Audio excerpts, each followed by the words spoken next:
I used to love staying at my grandmother's old house. It smelled like cinnamon and warm bread, and despite the creaky wooden floors and dim lighting, it always felt like a safe place. That is, until the night I made the mistake of looking through the keyhole. I was 9 years old the first time I noticed it, an old rusted keyhole on the door at the end of the upstairs hallway. My grandmother never spoke about that room. In fact, she never even acknowledged it. She kept the door locked, at all times. Whenever I asked about it, she would just shake her head and say, "Some doors aren't meant to be opened."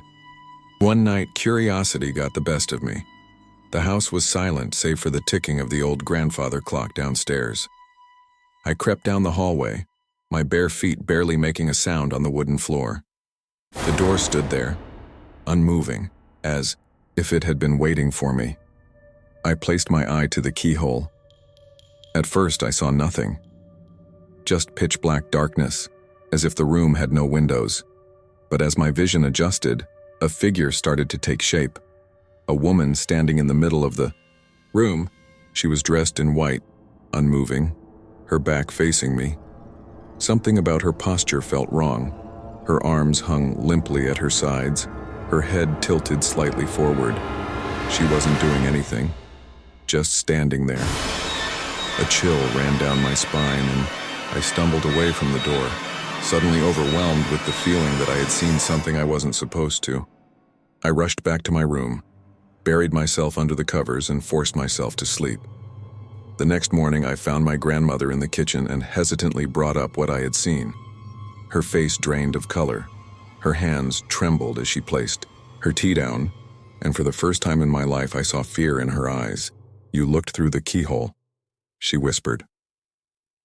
I nodded slowly. She took a deep breath, her voice barely above a whisper. "I told you. Some doors aren't meant to be opened. That room has been locked for a long time. The woman you saw, she's always been there." I felt my stomach twist. "Who is she?" I asked, my voice shaky. My grandmother looked me dead in the eyes and said, "You don't understand. You weren't supposed to see her. And more importantly, she wasn't supposed to see you." A sickening dread washed over me. My grandmother grabbed my wrist and pulled me closer, her voice urgent now. "Listen to me carefully. If you ever see that door again, if you ever feel the urge to look inside, don't. And whatever you do," her grip tightened, "never look through the keyhole again." That night I tried to obey her, I really did. But as I lay in bed, something felt off. The air was colder than usual.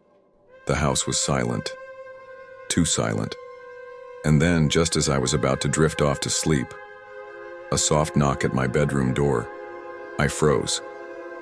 Another knock. Then a slow, creaking sound.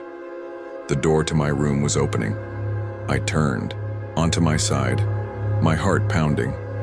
At first I saw nothing but darkness, but then, through the narrow gap of the door, a single unblinking eye stared back at me, watching, waiting.